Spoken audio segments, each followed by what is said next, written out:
अध्याय 71। क्या आप मुझे दोषी मानते हैं? मैं माफ़ी मांगता हूँ, यह मेरे लिए भद्दा था। सू यान ने कहा कि एक बार कियू की पकड़ में रहने के कुछ सेकंड बाद उसे पता चला। कियू को अपने शरीर का हाल देखकर हल्की सी चमक महसूस हुई, जो मुख्य रूप से उसके दबाव का कारण था। सू यान ने धीरे धीरे खुद को स्थिर और खड़ा किया। उसका गंभीर चंद्रमा पर विलाप भारी नजर आया। एक क्षण बाद उसने शांत स्वर में कहा, ओह हाय, वजिन माँ, वह चली गई है। होह, अमर के लिए 2000 वर्ष एक नगण्य समय है और उसके लिए ये कुछ वर्षों से भिन्न नहीं है, फिर भी इतने कम समय में। वह गंभीर भाव से उसे देखने लगा।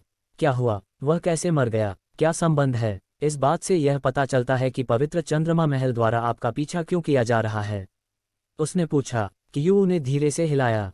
यह आपकी मृत्यु के कुछ साल बाद हुआ, जब पिता को आपके साथ उनके साथी के बारे में पता चला, जहां सेक्रेड मून पैलेस के मैदान में भारी उद्धरण बिस्तर बना हुआ था। उद्धरण चिन्ह ... उद्धरण चिन्ह। सू यान ने अपने शब्दों पर मन ही मन भारी कहा। उसने तुरंत स्थिति को समझ लिया और चंद्रमा की देवी ओहाई के चरित्र को जानकर वही रही जिसने उनके रहस्यों को उजागर किया होगा। तो अब शत्रु अपनी माँ के साथ मेरे संबंध के बारे में पता चला है। हो, क्या तुमने उनकी मृत्यु के लिए मुझे दोषी ठहराया हो? उसने कटु भाव से पूछा। उद्धरण चिन्ह ... उद्धरण चिन्ह। योयू ने पहली बार कुछ वापस से उसे बेकार देखा। मैंने देखा था। तुमने किया। भूतकाल के प्रयोग पर सू यान की डराहें तान। जब माँ की मौत हुई और मुझे पहली बार इसका कारण पता चला, तो मैंने उनकी मौत के बारे में आपको दोषी ठहराया, यहाँ तक कि आपसे घृणा भी की। लेकिन जैसे जैसे समय बीतता गया, मुझे याद आया कि कैसे मेरी माँ हमेशा के लिए बगल में पहलवानी रहती है। और सिर्फ आप। पिताजी ने कभी माँ पर तब तक ध्यान नहीं दिया जब तक उन्हें कोई चीज़ की बर्बादी न हो, और मेरे लिए भी यही बात थी। सेक्रेड मून पैलेस के अंदर जीवन हमेशा उबकाए और दमघोंटू था, लेकिन वहां आपकी उपस्थिति ने सब कुछ बदल दिया। पहले मुझे कभी नहीं पता था, मुझे समझ में नहीं आया कि मेरी माँ जब मेरे पिता के पास थी तो कभी मुस्कुराती क्यों नहीं थी, लेकिन जब भी तुम सामने आती थी तो हमेशा हंसती थी। मैंने इसके बारे में कभी नहीं सोचा, क्योंकि जब तक माँ हंस रही थी और तुम वहां थे, तब और कुछ मतलब नहीं था। लेकिन मेरी माँ और आपकी मृत्यु के बाद मुझे अंततः सब कुछ समझ में आ गया। कियूए ने सू यान की कांपाती की आंखों को स्पष्ट और अर्थपूर्ण दृष्टि से देखा।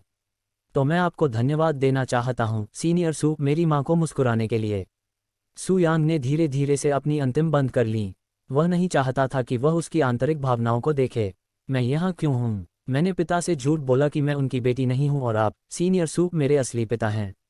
आप क्या? सू यान की अंत्येष्टि तुरंत खुल गई, उनका मुखमंडल से खुला रह गया। उसकी वजह से अब सेक्रेड मून पैलेस द्वारा मेरा शिकार किया जा रहा है, उसने शर्मीली मुस्कान के साथ कहा। उसके स्वर में अफसोस का एक भी संकेत नहीं था, यहाँ तक कि वह अपने फैसले पर गर्व भी महसूस कर रही थी। आप ऐसा क्यों करेंगे? अब पूरा सेक्रेड मून पैलेस आपकी मृत्यु तक आपका पीछा करेगा, सू यान ने भारी सिरदर्द के साथ कहा। क्योंकि मैं चाहता था कि उसे माँ की हत्या के लिए दर्द महसूस हो। मेरे पास अब भी माँ का बदला लेने की ताकत नहीं है, नहीं मेरे पास पवित्र चंद्रमा महल के भीतर कोई अधिकार है, इसलिए मैंने वही किया जो मैंने किया। मैंने जगह छोड़ने की योजना बनाई थी वैसे भी, तो मैं ये जानते हुए भी जा सकता हूँ कि मैं उस कमीने को बकवास महसूस कराने में कामयाब रहा। आखिरकार किसी को खून की उल्टी करवाने का इससे बेहतर तरीका क्या हो सकता है कि उसे बताया जाए कि उसका बच्चा वास्तव में उसका नहीं है। उसने अपने नाखूनों को अपनी त्वचा में गड़ाते हुए कहा। उसकी आंखों से जानलेवा इरादे झलक रहे थे। अय्या, तुम कितनी मूर्ख लड़की हो, सू यान ने गहरी आह भरी। यद्यपि उसका तरीका प्रभावी था और उसने निश्चित रूप से चंद्रमा देवता को कुछ गंभीर और अपरिवर्तनीय क्षति पहुंचाई थी, फिर भी उसने अपने परिवार की पृष्ठभूमि के बिना इस कठोर दुनिया से अकेले जीवित रहने की योजना कैसे बनाई? तुम्हें गए हुए कितना समय हो गया? उसने उससे पूछा। लगभग 1500 वर्ष। अभी आप किस खेती के आधार पर हैं, और तब से आपका खेती का आधार कितना उन्नत हुआ है? दिव्य प्रभु क्षेत्र का 3रा स्तर, और मेरे जाने के बाद से यह मुश्किल से ही आगे बढ़ा है। अय्या, और तुम अपनी माँ का बदला लेने की योजना बना रहे हो। इस दर पर तुम अपनी माँ का बदला लेने से पहले स्वाभाविक मौत से मर जाओगे। लेकिन अब तुम मेरे पास हो सीनियर सू, और क्या आपने मुझसे, जो कथित तौर पर मर चुका है, आज यहाँ मिलने की भी योजना बनाई है? उसने सिकुड़ी आंखों से उससे पूछा। उद्धरण चिन्ह ... उद्धरण चिन्ह। कियू तुरंत शांत हो गया। कुछ क्षण बाद उसने कहा, मुझे पता है कि मैंने बहुत जल्दबाजी की थी, लेकिन मुझे और क्या करना चाहिए? जब तक मुझमें माँ का बदला लेने के लिए पर्याप्त ताकत नहीं आ जाती, तब तक पवित्र चंद्रमा महल में खुद को विकसित करना जारी रखूं। इसमें कितना समय लगेगा? लाखों वर्ष। मैं इतने लंबे समय तक इंतजार नहीं कर सकता। मैंने सब कुछ दांव पर लगाकर वह जगह छोड़ दी, यह उम्मीद करते हुए कि मैं एक चमत्कारी घटना का सामना करूंगा जो मेरी मदद कर सकती है। और आज आपसे मिलकर मेरी उम्मीदें पूरी हो गई हैं, वरिष्ठ सू। सुयान ने उसके शब्दों पर आह भरी। अपनी माँ का बदला लेने के बारे में भूल जाओ कियू, उसने अचानक उसे आश्चर्यचकित करते हुए कहा। क्यों, क्या आप भी क्रोधित नहीं हैं? क्या आप भी बदला नहीं चाहते? उसने पूछा, उसका चेहरा हैरानी से भर गया। सुयांग ने पलटकर उदासीन स्वर में कहा, बिल्कुल, मैं तुम्हें इसके बारे में भूलने के लिए क्यों कह रहा हूँ, क्योंकि मैं अकेला ही चंद्रमा देवता से निपटने के लिए पर्याप्त होगा। कियू की आंखें तुरंत सदमे से चौड़ी हो गईं। मैंने कहा था कि मैं चंद्रमा भगवान की देखभाल करूंगा, इसलिए आपको उनके बारे में चिंता करने की जरूरत नहीं है, उन्होंने दोहराया, और उन्होंने आगे कहा, हालांकि मेरे इरादों को गलत मत समझो। मैं ऐसा सिर्फ इसलिए नहीं कर रहा हूं, बदला ये कुछ अधिक व्यक्तिगत है, उन्होंने गहरे स्वर में कहा। फिर उसने उससे कहा, यहाँ बहुत ठंड हो रही है, चलो अंदर बात करना जारी रखें। कियू ने सिर हिलाया, सुयांग के पीछे पीछे उसके कमरे में चला गया। इससे पहले कि मैं 4 दिव्य स्वर्गों में लौट सकूं, मुझे पहले ये जानना होगा कि मैं कहाँ हूँ। मुझे बताओ कियू, हम कहाँ हैं, और यहाँ की खेती की दुनिया इतनी घटिया क्यों है? सुयांग ने दरवाज़ा बंद करने के बाद उससे पूछा। लंबी कहानी संक्षेप में, आपके मरने के कुछ ही समय बाद 4 दिव्य स्वर्गों के चारों ओर कई नई और छोटी दुनियाएं हवा से बाहर दिखाई देने लगी, और ये दुनिया शायद उनमें से एक है। यहाँ खेती की दुनिया का अभाव है क्योंकि ये दुनिया अभी भी है नया और विकासशील। शायद। इससे आपका क्या मतलब है? ठीक है, यहाँ पहुँचने से पहले मैं बिना कोई गंतव्य निर्धारित किए 4 स्वर्गीय लोकों के प्राचीन पोर्टल में प्रवेश कर चुका था। सुयांग ने फिर से आह भरी। ऐसा महसूस हुआ जैसे वह एक बच्चे से बात कर रहा था जो गलतियों के अलावा कुछ नहीं कर रहा है। वह, जो उस समय 1000 वर्ष से अधिक की थी, इतने लापरवाह और खतरनाक निर्णय कैसे ले सकती थी? क्या उसकी गलती थी, क्योंकि उसने ही उसे सब कुछ सिखाया था और उसे बड़ा होते देखा था? 4 स्वर्गीय लोकों का प्राचीन पोर्टल एक स्वर्गीय उपकरण था जो लोगों को 4 दिव्य स्वर्गों में से किसी एक से दूसरे तक यात्रा करने की अनुमति देता था, लेकिन एक गंतव्य निर्धारित किए बिना किसी एक में प्रवेश करने से प्रवेश करने वाले व्यक्ति को ब्रह्मांड में कहीं भी टेलीपोर्ट किया जा सकता था, यादृच्छिक रूप से। इसके बाद सुयांग ने चिंतनशील अभिव्यक्ति के साथ कियू को सुनना जारी रखा और उसने उन सवालों के जवाब दिए जो इस दुनिया में आने के बाद से उसके मन में थे। अध्याय 72, उसकी चीज़ों के साथ ऐसा व्यवहार करना जैसे कि वे उसकी अपनी हों। इस विश्व में 5 प्रमुख महाद्वीप हैं और हम वर्तमान में पूर्वी महाद्वीप में हैं। मैं इसके बारे में बताता हूं, लेकिन 5 महाद्वीप कैसे हो सकते हैं जबकि मुझे बताया गया है कि केवल 4 हैं, प्रत्येक की दिशा एक है। 5वां महाद्वीप पवित्र महाद्वीप है, ये और अन्य 4 प्रमुख महाद्वीप मध्य में स्थित हैं। प्रत्येक महाद्वीप को ज़ैद सागर द्वारा एक विशाल समुद्र कहा जाता है, और यह ऐसी चीज़ नहीं है जिसे इस दुनिया के लोग आसानी से पार कर सकें। सहायक चौधरी, केवल संप्रभु आत्मा क्षेत्र के लोग ही उड़ने वाली तलवारों की सहायता से उड़ सकते हैं, इसलिए मुझे आश्चर्य नहीं होगा अगर बहुत से लोग इसके अनुभव के बारे में नहीं जानते होंगे। और अब तक मैंने यहाँ अपने समय से जो देखा है उसके अनुसार दिव्य आत्मा क्षेत्र के पवित्र केंद्र उसके महाद्वीप के अलावा प्रत्येक प्रमुख महाद्वीप के साधकों के लिए साधना का शीर्ष स्थान दिखाई देता है, जहाँ खगोलीय आत्मा क्षेत्र के साधक अधिक बार देखे जाते हैं। उल्लेख करने की आवश्यकता नहीं है कि कुछ लोग संप्रभु आत्मा क्षेत्र को प्राप्त करने में सफल रहे थे। कियू ने सुयांग को इस दुनिया में खेती के मानक के बारे में समझाना जारी किया। यह अतिरिक्त है, खेती में उनकी प्रगति धीमी धीमी लेकिन लगातार बढ़ रही है। 1000 साल से कुछ और पहले भक्ति भावना क्षेत्र को किसानों की सीमा माना गया था। सुयांग ने विचारशील भाव से गुनगुनाया। देखने में ये दुनिया असल में एक नई और मोटी हुई दुनिया लग रही थी, जैसा कि कियू द्वारा दिए गए सभी प्रतीकों से पता चलता है, जो स्पष्ट रूप से शुरुआती दौर से ही यहाँ था। ऐसा अनोखा घटित हुआ था। कोई आश्चर्य नहीं कि इस दुनिया में गहन क्यूई की गुणवत्ता और सार दोनों की कमी क्यों है। हमारे 4 दिव्य स्वर्गों की तुलना में, जो अरबों वर्षों से अद्वितीय हैं, यहाँ की गहन क्यूई मुश्किल से 2 सहस्राब्दी पुरानी है और अभी तक खुद है इसे विकसित नहीं किया जा सकता। सुयांग ने फिर क्यूई की ओर देखा और कहा, कोई आश्चर्य नहीं कि 1000 साल बाद भी आपकी खेती का आधार व्यावसायिक रूप से क्यों है। ठीक है, आप इस दुनिया में सभी गहन क्यूई की खेती करें, आपके लिए यह एक भी सफलता नहीं होगी। उद्धरण चिन्ह उद्धरण चिन्ह। कियू ने जब अपनी खेती के आधार का उल्लेख किया तो वह शर्मिंदगी से लाल हो गई। भगोड़ा बनने से पहले उन्हें 4 दिव्य स्वर्गों में एक प्रतिभाशाली व्यक्तित्व माना जाता था, फिर भी वह 1000 साल बाद भी इस दुनिया में एक भी सफलता हासिल नहीं कर पाईं। यदि वह अब 4 दिव्य स्वर्गों में लौट आया है तो उसे अब शानदार नहीं माना जाएगा, बल्कि खेती में शून्य प्रतिभा के साथ एक पूर्ण और पूरी तरह से कचरे का टुकड़ा माना जाएगा। अचानक सुयांग के दिमाग में एक सवाल आया। यदि आप इस दुनिया में ठीक से खेती करने में सक्षम नहीं हैं, तो आप 1000 साल बाद भी यहीं क्यों हैं? कियू ने व्यथित भाव व्यक्त करने और भरे हुए होने के बाद अपने प्रश्नोत्तरी श्रवण में कहा, मैं पिछले हजारों वर्षों से इस दुनिया से बाहर का रास्ता तय करने की कोशिश कर रहा हूँ, लेकिन अफसोस पूरी दुनिया की यात्रा के बाद भी मुझे कोई रास्ता नहीं मिल रहा है, एक भी संकेत नहीं। क्या? सुयांग उसकी बातें सुनकर हैरान रह गई। 1000 साल बाद भी उसे इस जगह से निकलने का कोई रास्ता नहीं मिल सका। आमतौर पर 4 स्वर्गीय लोकों के प्राचीन पोर्टल के बिना भी दुनिया के बीच यात्रा करने के वैकल्पिक और अधिक प्राकृतिक तरीके थे, क्योंकि इसे इस ब्रह्मांड में एक स्वर्गीय कानून माना जाता था। कुछ देर सोचने के बाद सुयांग ने उदासीन स्वर में कहा, जब हम उस बिंदु पर पहुंच जाएंगे तो हम इस जगह को छोड़ने का एक तरीका सोच सकते हैं, लेकिन अभी के लिए मुझे अपनी खेती के आधार को जल्दी से आगे बढ़ाने की जरूरत है। क्या आपको संसाधनों की आवश्यकता है? कियूयू ने अचानक अपनी भंडारण अंगूठी की ओर इशारा किया और जारी रखा, मेरे पास कुछ चीजें हैं जो यहाँ संप्रभु आत्मा क्षेत्र के कृषकों को भी लाभ पहुंचा सकती हैं, क्या आप इसे चाहते हैं? उसने लापरवाही से पेशकश की, ऐसा लग रहा था मानो उसे अपनी चीजें देना उसके लिए स्वाभाविक था। यह उल्लेख करने की आवश्यकता नहीं है कि उसकी साधना का आधार पहले से ही दिव्य प्रभु क्षेत्र में था, जो संप्रभु आत्मा क्षेत्र से 2 पूरे क्षेत्र ऊपर था, जिससे इस दुनिया के अधिकांश संसाधन उसके लिए बेकार हो गए। सुयांग ने तुरंत अपनी भौहें ऊपर उठाईं, उसकी दिलचस्पी बढ़ गई। तुम्हारे पास वहाँ क्या है? मुझे तुम्हारी स्टोरेज रिंग देखने दो। उसने बिना किसी शर्म महसूस किए उसकी स्टोरेज रिंग के साथ ऐसा व्यवहार करते हुए कहा जैसे कि यह पहले से ही उसकी संपत्ति थी। Hair you go. कियूयू ने बिना कुछ सोचे तुरंत उसे अपना भंडारण सौंप दिया। ऐसा महसूस हुआ जैसे उनके कार्यों में कुछ भी सामान्य नहीं था। ये खाली भंडारण अंगूठी क्या है? 1000 साल से अधिक समय तक यहाँ रहने के बाद आप यही सब कुछ इकट्ठा करने में कामयाब रहे हैं। क्या आप ये भी जानते हैं कि खजाने की तलाश कैसे की जाती है? हालांकि आभारी होने के बजाय सुयांग ने उसे दी गई दयनीय दिखने वाली भंडारण अंगूठी के लिए डांटना शुरू कर दिया, क्योंकि उसके स्तर के किसी व्यक्ति के लिए इतने समय के साथ इतना कम संग्रह करना वास्तव में शर्मिंदगी थी। मैं इसमें कुछ नहीं कर सकता, क्योंकि आमतौर पर दैवीय श्रेणी की दवाओं को विकसित होने में हजारों साल लग जाते हैं। तुम्हारे पास एक बात है। सुयांग ने सिर हिलाया और उसने अंदर की चीजों की पहचान करने के तुरंत बाद भंडारण अंगूठी उसे वापस कर दी। आप उन्हें नहीं चाहते? उसने आश्चर्य से पूछा। बेशक मैं करता हूँ। हालांकि मैं एकमात्र गहन आत्मा क्षेत्र का कृषक संप्रभु श्रेणी की दवाओं के साथ क्या करने जा रहा हूँ?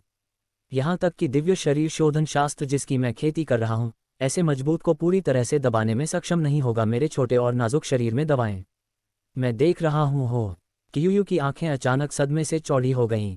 आपने अभी क्या कहा? आप दिव्य शरीर शोधन शास्त्र का पालन कर रहे हैं? उसने उससे पूछा, ये सुनिश्चित करते हुए कि उसके कान उसके साथ चालाकी तो नहीं कर रहे हैं।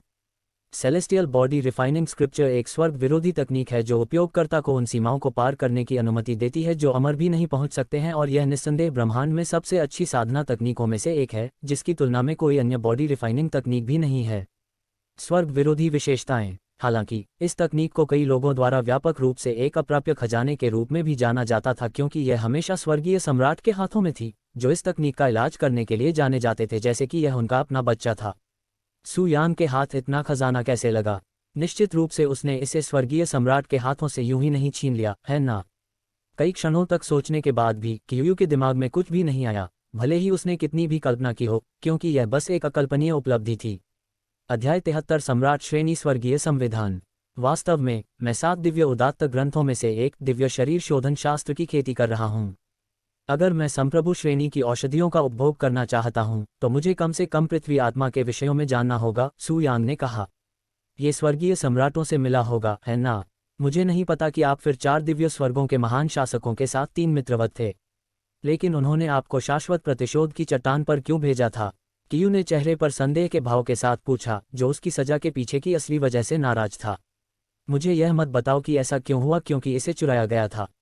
हालांकि इसका कारण यह नहीं था कि कोई स्वभाव नहीं था, क्योंकि स्वर्गीय सम्राट ने सुयांग की अपनी बेटी के साथ सोने की कहानी को छिपा कर रखा था ताकि इससे पहले दुनिया में कोई भूकंप न हो। सुयांग जोर से हंसे। स्वर्गीय सम्राट इस ब्रह्मांड में सबसे मजबूत अनुभव में से एक है। मुझे संभावना है कि वह कैसे चोरी कर सकता है जब मुझे अपने पिछले जीवन में कठिन से एक चरम क्रांतिकारी कहा गया था। मैंने स्वाभाविक रूप से इसे कानूनी रूप में लिया है, से प्राप्त किया गया था। उसका वैकल्पिक रूप से कृत्रिम रूप धारण किया गया और बुदबुदाया। हालांकि मैंने भी उस समय मुझे दिव्य शरीर शोधन शास्त्र देने की उम्मीद नहीं की थी। उद्धरण चिन्ह ... उद्धरण चिन्ह। कियूयू ने, जो उसकी बड़ी बात थी, उससे इसके बारे में नहीं पूछा। हालांकि उसके साथ तब से है जब वह एक बच्ची थी, फिर भी उसके बारे में कई बातें हैं जो रहस्यों में डूबी हुई हैं। उसकी माँ से कैसे मिला? आखिरकार उन्होंने मून पैलेस में एक ट्यूटर के रूप में कैसे रहना महसूस किया, और आखिरकार वह अपने पिता के तुल्य व्यक्ति बन गए। शरीर शोधन की बात कर रहे हैं। सुयांग ने कियूए की ओर देखने के लिए अपनी सहभागिता खो दाई और उन्होंने कहा, क्यूए, हालांकि आप यहाँ अपने साधना आधार के बारे में कुछ नहीं कर सकते, लेकिन आपका प्राचीन संविधान चंद्र ग्रहण के बारे में क्या? पिछली बार जब मैंने चंद्रमा देखा था तो आप 2 चंद्रमा बनाने के लिए सक्षम थे, अब आप कितना चंद्रमा बना सकते हैं? चंद्र ग्रहण एक सम्राट श्रेणी का स्वर्गीय संविधान है जो पवित्र चंद्र महल के अंदर के परिवार के लिए अद्वितीय है, और क्यूयू, जो चंद्रमा भगवान और चंद्रमा की देवी के प्रत्यक्ष वंशज हैं, उनके पास स्वाभाविक रूप से यह होगा। और जी जिंगफेंग की रॉयल ग्रेड 100 पॉइजन बॉडी की तुलना में ये 3 ग्रेड बेहतर था। उनके प्रश्नावली में ये भी कहा गया है कि उनके कीमती सामानों में से एक में एक बूंद की बूंद है। तीथरी, उसने डरपोक स्वर में कहा। केवल 3, सू यांग ने जोर से कहा। आप पिछले हजारों वर्षों से क्या कर रहे हैं? और क्या आप युहाई की बेटियां हैं? किस परिवार में सबसे शक्तिशाली स्वर्गीय संविधान में से एक थीं? मैं केवल उस निराश व्यक्ति की कल्पना कर सकता हूं जो वह यहां हो सकती है। उनकी खेती के आधारों में अंतर के बावजूद सू यांग ने कियू को इस तरह का व्याख्यान दिया जैसे कि वह सिर्फ एक बच्ची थी। कियू ने अपना सिर नीचे ले लिया और एक भी याचिका बिना उनके व्याख्यान स्वीकार कर ली थी, क्योंकि वह अतीत में जब भी साक्षियों से मिलते थे तो उनका व्याख्यान नीचे की ओर जाने जाते थे। और अजीब बात है, हालांकि सू यांग उसे व्याख्यान दे रही थी, उसके चेहरे पर मुस्कान थी। कियू के दिमाग में अपने बच्चों को व्याख्यान देना माता पिता का काम था, इसलिए सू यांग द्वारा व्याख्यान दिए जाने से वह उसकी नज़र में एक पिता की तरह दिखने लगा और इससे उसे खुशी का एहसास हुआ। आप किस बारे में मुस्कुरा रहे हैं? क्या आपको लगता है कि मैं आपके साथ मजाक कर रहा हूँ? यहाँ सुनो, क्यू, जब आपकी माँ जीवित थीं तो मैंने उनसे एक वादा किया था कि अगर उन्हें कुछ हो जाता है और वह अब आपको मार्गदर्शन करने के लिए यहाँ नहीं रहेंगी, मैं आपके लिए तब तक यहाँ रहूँगा जब तक मैं आपको अकेला छोड़ने में आश्वस्त नहीं हो जाता। सू यांग के शब्दों ने तुरंत क्यू के चेहरे की मुस्कान को मिटा दिया और वह कांपती हुई चौड़ी आंखों से उसे देखने लगी। भले ही वह उसके साथ उस बच्चे की तरह व्यवहार कर रहा था जो 2 सहस्राब्दी का होने के बावजूद खुद से चल नहीं सकता था, वह उसकी बातें सुनकर खुशी के आंसू रोने से खुद को नहीं रोक सकी। कुछ घंटे पहले जब हम पहली बार मिले थे तब ये सोचना कि तुम इतने बहादुर और दबंग थे, तुम अभी भी एक छोटे से लड़के हो। सू यांग हंसे और फिर उन्होंने अपनी स्टोरेज रिंग से एक जेड बॉक्स निकाला। यहाँ, इस चरम यिन फूल को ले लो जो मुझे संयोग से मिला था। इसे आपके स्वर्गीय संविधान में मदद करनी चाहिए, भले ही थोड़ी सी ही सही, उसने लापरवाही भरी अभिव्यक्ति के साथ उससे कहा। धन्यवाद, वरिष्ठ सू। क्यू, जो पहले से ही जानता था कि उसके पास एक है, उस फूल को स्वीकार करने पर हंसा जो उसने उससे लिया था, बिना ये जाने कि यह उसका था। सू यांग, हम अब सेक्रेड मून पैलेस में नहीं हैं, इसलिए अब से मुझे सू यांग कहकर बुलाएं, उसने अचानक उससे कहा। सू यांग, उसने कठोर भाव से कहा। इतने लंबे समय तक उसे सीनियर सू कहने के बाद उसके नाम का उपयोग करने में थोड़ा अजीब महसूस हो रहा था। या आप मुझे बस पिता कह सकते हैं? हा, सू यांग ने मजाक में कहा। हालांकि उनके मजाक को क्यू ने गंभीरता से लिया, जो बचपन से ही उनसे ये शब्द कहना चाहती थी। मैं समझती हूँ पिताजी। हालांकि यह शर्मीली लग रही थी, लेकिन उसकी आवाज़ में खुशी और गर्व की भावना थी। सू यांग ने आश्चर्यचकित भाव से उसकी ओर देखा, लेकिन उसने ये सोचकर उसे सुधारा नहीं कि यह मानसिक रूप से उसके लिए बेहतर होगा। उस बिंदु से आगे दोनों बेतरतीब चीज़ों के बारे में बात करने लगे। दोनों पूरी रात बिना रुके एक दूसरे से बात करते रहे और सूर्योदय होने पर ही रुके। जब सुबह हुई, सू यांग कमरे से बाहर चली गई और क्यू को उसके द्वारा दिए गए चरमयिन फूल की खेती करने के लिए अंदर छोड़ दिया। हालांकि उसने उसका अनुसरण करने का अनुरोध किया था, लेकिन उसने तुरंत उसे अस्वीकार कर दिया और उससे कहा कि वह इस संप्रदाय में एक शिष्य के रूप में अपने रास्ते पर चलते हुए खुद को विकसित करने पर ध्यान केंद्रित करे। जबकि क्यू इस दुनिया में किसी भी खतरे से बचने के लिए काफ़ी मजबूत थी, वही बात सू यांग के लिए नहीं कही जा सकती थी, और वह जब भी क्यू को ढाल के रूप में इस्तेमाल करके अपने गुरु के रूप में अपनी गरिमा और एक आदमी के रूप में अपने गौरव को बेशर्मी से फेंकने के लिए तैयार नहीं था, खतरा आ जाएगा। सू यांग अपने घर के बाहर खड़ा था। इस दुनिया में आने के बाद से वह पहले से कहीं अधिक तरोताजा महसूस कर रहा था, और उसे ऐसा महसूस हुआ मानो क्यू से बात करने के बाद उसकी पीठ से एक बड़ा पहाड़ उठ गया हो। फिर वह संप्रदाय के केंद्र की ओर चलना शुरू कर दिया, जहां परीक्षा हॉल स्थित था, एक ऐसा स्थान जहां बाहरी कोर्ट के शिष्य परीक्षा देने जाते हैं यदि वे आंतरिक कोर्ट के शिष्य बनना चाहते हैं। अध्याय 74 आंतरिक न्यायालय शिष्य मूल्यांकन करता। एक बार जब एक बाहरी अदालत का गहन आत्मा क्षेत्र आगे बढ़ जाता है तो वे परीक्षा हॉल में प्रवेश करने की योग्यता अर्जित करते हैं, जहां उन्हें ये साबित करने के लिए कई आकलन करने पड़ते हैं कि उनके पास के अदालत के शिष्य क्या बन जाते हैं के लिए आवश्यक योग्यताएं हैं या नहीं।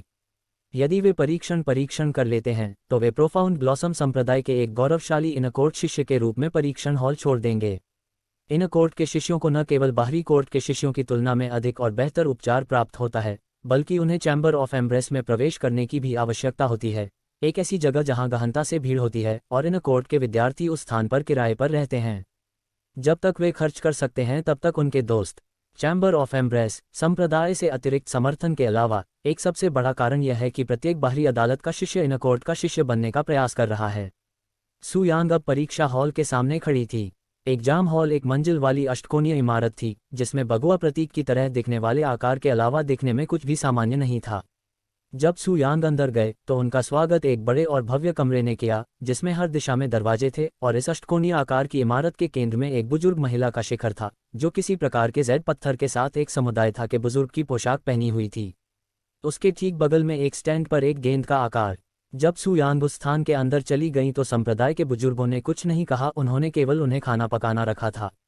उन्होंने कहा, मैं यहाँ आंतरिक अदालत के लिए परीक्षा देने आया हूँ। अपने हाथों को आंकने के लिए पत्थर पर प्रदर्शित ये निर्धारित किया गया कि आप गहराई आत्मा क्षेत्र तक पहुंच गए हैं या नहीं, उन्होंने न्यूत स्वर में कहा। सू यांग ने सिर हिलाया और अपने बगल में स्टैंड पर पत्थर जैसी दिखने वाली चीज के पास रखी और उसने कपड़े से उस पर अपना हाथ रख दिया। अनुमान के पत्थर को खोदने के कुछ क्षण बाद जेड पत्थर सुनहरे रंग में चमकने लगा। संप्रदाय के बुजुर्गों ने आक्षेप के पत्थर से प्राप्त हरी रोशनी को देखकर हिलाया सिर और उन्होंने कहा, मैं इस बात की पुष्टि करता हूं कि आपकी साधना का आधार गहन आत्मा क्षेत्र के भीतर है। एक पल के लिए बने रहें जब तक कि परीक्षकों में से एक बार तुम्हें वापस नहीं लेना चाहिए। सू यांग ने सिर हिलाया और चारों ओर खड़ा होना शुरू कर दिया। उन्होंने इस स्थान को घेरने वाले बेटेरे को देखा और विचार किया कि इन कोर्ट में शिष्य के रूप में पहचाने जाने के लिए किस तरह की आवश्यकता है। इस ताकत का आकलन क्या था? शायद ये ज्ञान की परीक्षा थी। पिछली बार सू यांग ने कभी इस तरह की बातों पर ध्यान नहीं दिया था, इसलिए उसके दिमाग में ऐसी कोई याद नहीं थी जो इस समय उसकी कोई मदद कर सके। कई मिनट तक कायम रहने के बाद आखिरकार कोई परीक्षा हॉल के अंदर नहीं आया। यह एक आकर्षक महिला थी जो कैजुअल कपड़े पहने हुई थी, जो संप्रदाय से संबंधित नहीं थी, और जब उसकी नज़रें सू यांग से मिली तो उसकी नज़रों से एक गहरा एहसास हुआ। हालांकि जब संप्रदाय के बुजुर्गों ने नवगंतुक का चेहरा देखा तो उनके संबंध खराब हो गए। आप क्या हैं? आपको सू यांग होना चाहिए। मैं इस स्थान के लिए परीक्षकों में से एक हूं और मैं ये देखूंगी कि क्या आपके पास इन कोर्ट शिष्य बनने की क्षमता है या नहीं। परीक्षक ने अपने कदमों को रोके बिना कहा। तुरंत अभिभूत हो गई बुजुर्ग महिला जो भी कहने जा रही थी। सू यांग ने इस आकर्षक परीक्षक को ऊपर से नीचे तक देखा और वह अपनी खोज पर मन ही मन मुस्कुराने लगा। एल्डवो, इस समय इनमें से कौन सा कमरा मुफ्त है? परीक्षक ने चकित सेक्टेल्ड से पूछा, जिसने उसकी आवाज़ सुनकर तुरंत प्रतिक्रिया दी। वे सभी अभी उपयोग के लिए स्वतंत्र हैं। अच्छा, फिर हम इसका उपयोग करेंगे। इसके बाद परीक्षक बेतरतीब ढंग से एक दरवाजे पर चला गया और सू यांग को अपने पीछे आने का इशारा किया। जब सू यांग आकर्षक परीक्षक के साथ कमरे में दाखिल हुई तो एल्डवू नामक संप्रदाय के बुजुर्ग ने चकित आंखों से देखा। उसका मन कई सवालों से भर गया। वह यहाँ परीक्षा हॉल में क्या कर रही है और एक परीक्षक के रूप में? सू यांग के पीछे का दरवाज़ा बंद होते ही बुजुर्ग वू ने चुपचाप विचार किया। योजक चिन्ह, योजक चिन्ह, योजक चिन्ह। जिस कमरे में सू यांग ने अपनी जांच के लिए प्रवेश किया था उसके अंदर केवल एक ही वस्तु दिखाई दे रही थी, जो कि आरामदायक सामग्री से सुसज्जित एक छोटा बिस्तर था जो कि किसी भी चीज से अधिक मालिश की मेज जैसा दिखता था। इस छोटे से कमरे के केंद्र में रखा गया था। ये है। सू यांग ने पहले से ही अच्छी तरह से अंदाजा लगाने के बावजूद कि इस परीक्षा का क्या मतलब है, आकर्षक सुंदरता को प्रश्नवाचक दृष्टि से देखा। मुझे यकीन है कि आप जानते हैं कि हमारा संप्रदाय दूसरों से थोड़ा अलग है। सामान्य संप्रदायों के विपरीत, जब आपके साथी को संतुष्ट करने की बात आती है तो हम आपकी लड़ाकू क्षमताओं, नहीं आपकी कच्ची ताकत की उतनी परवाह करते हैं जितनी हम आपकी तकनीकों की परवाह करते हैं। इस प्रकार आप शरीर के किसी भी यौन अंग को छुए बिना मुझ पर अपनी तकनीकों का उपयोग कर रहे होंगे और मैं आपकी तकनीकों के आधार पर आपको ग्रेड दूंगा, परीक्षक ने समझाया। मैं आपकी बाहों और हाथों को हिलाने के तरीके, आपकी उंगलियों के दबाव, आपके साथी की कमजोरियों को पहचानने की आपकी क्षमता और आपकी तकनीकों से मुझे जो समग्र आनंद मिला है, हर चीज़ की ग्रेडिंग करूंगा। और मैं आपको पहले ही बता दूंगा, मेरे मानक बहुत ऊंचे हैं और मैं अपने फैसले में सख्त हूं, इसलिए यदि आप बेकार हैं तो मैं आपको शर्मिंदा कर दूंगी, उसने इच्छा पर जोर देते हुए जारी रखा। सू यांग उसकी बातें सुनते हुए चुपचाप वहीं खड़ा रहा। उसकी अभिव्यक्ति स्तब्ध दिख रही थी। अब आप उतने आश्वस्त नहीं दिखते। क्या आप इससे पहले कि मैं आपका एक पुरुष होने का गौरव खो दूं, आप चले जाना चाहते हैं? परीक्षक ने चेहरे पर मुस्कान के साथ कहा। हा। सू यांग उसकी बातें सुनकर अचानक हंस पड़ी। तुम्हें लगता है कि तुम में वह सब कुछ है जो मुझे शर्मिंदा करने के लिए आवश्यक है? फिर मैं तुमसे वही बात कहूंगा, क्या तुम वाकई आज मेरे परीक्षक बनना चाहते हो? मैं तुम्हें अभी मेरे आने से पहले उस दरवाजे से निकलने का मौका दूंगा। तुम्हें एक ऐसे जानवर में बदल दो जो केवल खुशी में चिल्लाने में सक्षम हो। उद्धरण चिन्ह ... उद्धरण चिन्ह। परीक्षक ने उसे सिकुड़ी आंखों से देखा। उसकी मुस्कुराहट उल्टी हो गई।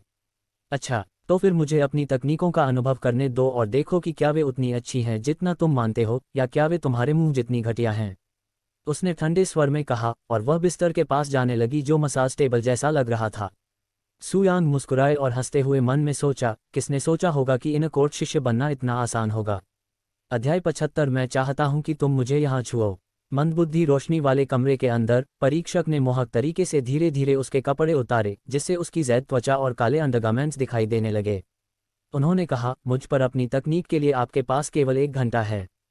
फिर उसने छत की ओर पीट करके देखा और उसने सुयांग की ओर देखा। ठीक है, आप किसका इंतजार कर रहे हैं? आपका ऑटोमोबाइल भी एक ग्रेड का है, उसने कहा। सुयांग ने अपनी बातें धीरे धीरे अपने पास रखीं। उसने अपनी लागतें कुगेन और अपनी कोमल त्वचा को महसूस करना शुरू किया जो टोफू की तरह का व्यवसाय था। मुझे पता है कि मेरी त्वचा पर बहुत सारे व्यवसाय और आकर्षण हैं, लेकिन आप जल्दी क्या कर सकते हैं और मुझे अपनी तकनीक कैसे सिखा सकते हैं? कुछ सेकंड बाद परीक्षक ने अधीरता से कहा। सुयांग ने अपनी बातों का जवाब नहीं दिया और अपनी त्वचा को सहलाना जारी किया। कुछ क्षण बाद उसने अपने गैजेट्स पर प्रेशर गन शुरू कर दी और अपनी उंगलियां धीरे धीरे अपनी त्वचा में धंसने की जगह ले ली। फिर उसने अपनी छोटी छोटी मूर्तियां, अपनी प्लास्टिक भुजाओं और अपनी सुंदर पीठ की मालिश करना शुरू कर दिया जब तक कि वह अपनी मंजिल तक नहीं पहुंच पाए। सुयांग ने आमतौर पर किसी भी पागल तकनीक का उपयोग बिना परीक्षक की मालिश के किया। जब उसे परीक्षण के कुछ मिनट बाद पता चला तो वह जाग गई। वह आखिर क्या कर रहा है? उसने मन ही मन सोचा। वह सुयांग के एक जामिना बनने से पहले अपने छोटे म्यूजिक स्टॉल के बारे में जानती थी, लेकिन इसी दौरान वह और भी भ्रमित हो गई। इस समय उनकी तकनीकें इतनी दर्जे की कैसे हो सकती हैं, जबकि उनकी मालिश सेवाओं का अनुभव करने वाला हर किसी प्रकार की मालिश देवता के रूप में उनकी प्रशंसा करता है। यहाँ कुछ सादृश्य था और वह निश्चित रूप से अपनी तकनीक को छुपा रही थी। क्या वह खुद को रोक रही है? लेकिन किस लिए? क्या वह इन कोर्ट का शिष्य नहीं बनना चाहती? उसने खुद से पूछा। उनके सुझावों को समझने में अयोग्य परीक्षक ने कुछ मिनट कहा और निर्णय लेने का इंतजार किया।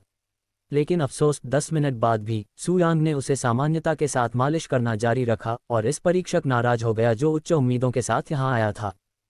आपने जो अज्ञानता प्रकट की है, उसके बाद आपने मुझे ये बक्सा दिखाया है। एकमात्र इन कोर्ट शिष्य, तो आप अभी भी बाहर निकल सकते हैं, वह अंतःकरण से बोली। सुयांग ने उसकी बातों पर आश्चर्य व्यक्त किया और उसने शांत स्वर में कहा, इस परीक्षा में अगर मंदी करने की कोई जरूरत नहीं है, क्योंकि मेरे पास अभी भी बहुत समय बचा है जिससे मजबूत आज मेरे परीक्षक होने पर पछतावा हो। लेकिन तुम्हारी ऐसी स्थिति है, वो बीस्ट बनने की अर्ली करो में, फिर मुझे शुरुआत को पूरा करने में मदद करने में कोई दिक्कत नहीं होगी। उसकी बातें सुनकर परीक्षार्थी के चेहरे पर ठंडक पड़ गई। वह वास्तव में उसे निकटतम दृष्टि से देख रहा था। यदि उसे उसकी वास्तविक स्थिति का पता चलता है तो वह 3 हुली डॉल में बात करने की हिम्मत नहीं करता है। अगर अब से तुमने इसे गंभीरता से नहीं लिया तो मैं तुरंत तुम्हें असफल कर दूंगा। उद्धरण चिन्ह डॉट डॉट डॉट। अच्छे से। सुयांग ने अपने शरीर को फैलाना शुरू कर दिया। ऐसा लग रहा था जैसे वह दौड़ने जा रहा हो।